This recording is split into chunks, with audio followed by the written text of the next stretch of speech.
You've read the Warren Buffett quotes. You know about buying great companies and holding forever. You've heard about Coca-Cola and See's candies 1,000 times. But here's what nobody talks about: Buffett's actual portfolio today looks nothing like the folksy, old-school image everyone sells you. That traditional view isn't wrong, it's just catastrophically incomplete. I'm someone who's spent years tracking what the smart money actually does, not what they say in interviews.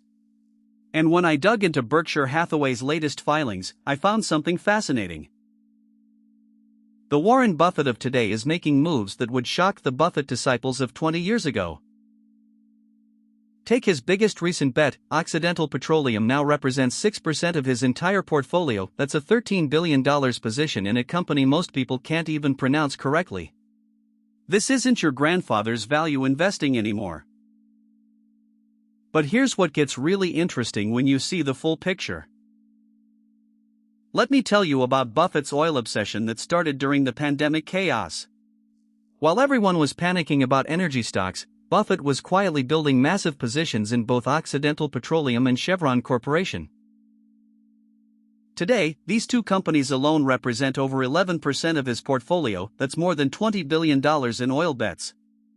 Occidental at 6% and Chevron at 4% aren't just investments, they're statements about where he sees the world going. But here's the twist: this isn't about being bullish on oil prices forever. Buffett sees something in Occidental's carbon capture technology and Chevron's refining capabilities that most investors are missing completely. The second pattern is even more revealing about his evolution as an investor. Now here's where Buffett shows he hasn't lost his touch for insurance gold mines. Chubb Limited represents 4% of his portfolio, and this isn't just any insurance company, it's the one that insures other insurance companies when catastrophe strikes. Think of Chubb as the insurance company's insurance company, collecting premiums on the riskiest, highest margin policies in the world. Buffett built his entire empire on insurance float, and Chubb gives him access to premium cash flows that would make most CEOs weep with envy.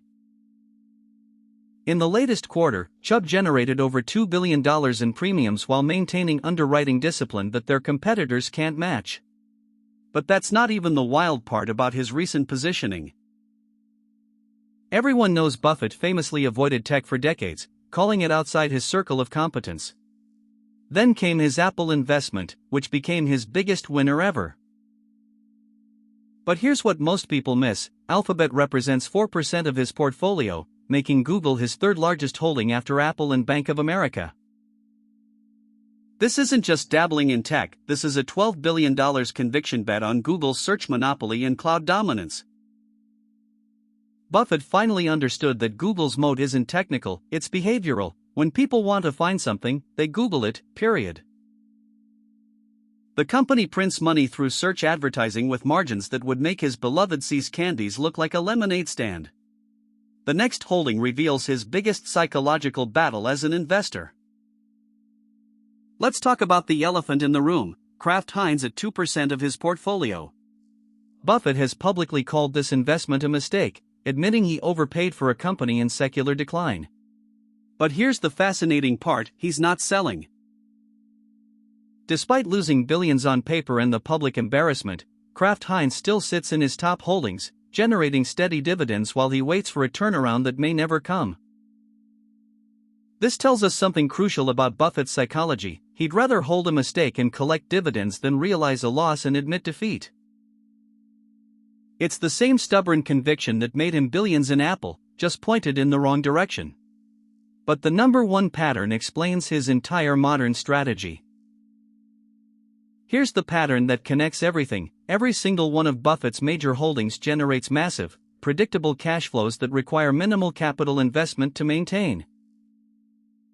Occidental's oil reserves, Chubb's insurance premiums, Google's search advertising, even Kraft Heinz's dividend, they're all cash-generating machines that throw off billions with limited reinvestment needs.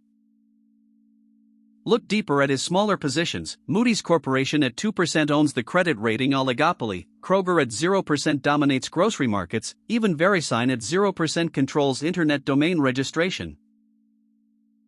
These aren't growth stocks or turnaround plays, they're tollbooths on the global economy. Buffett has evolved from buying great companies at fair prices to buying cash flow monopolies at any reasonable price. That's the real secret hiding in plain sight in his portfolio. So there you have it. Buffett's portfolio isn't about folksy wisdom or buying what you know. It's about identifying businesses that generate predictable cash flows with minimal competition and maximum pricing power. Whether it's oil, insurance, or tech monopolies, the pattern is always the same: find the toll booth, buy the toll booth, collect the tolls forever. If you want to dive deeper into these kinds of investment insights and get actionable analysis you can use in your own portfolio, head over to nexusaicalls.com. That's where we break down what the smart money is really doing, not just what they're saying.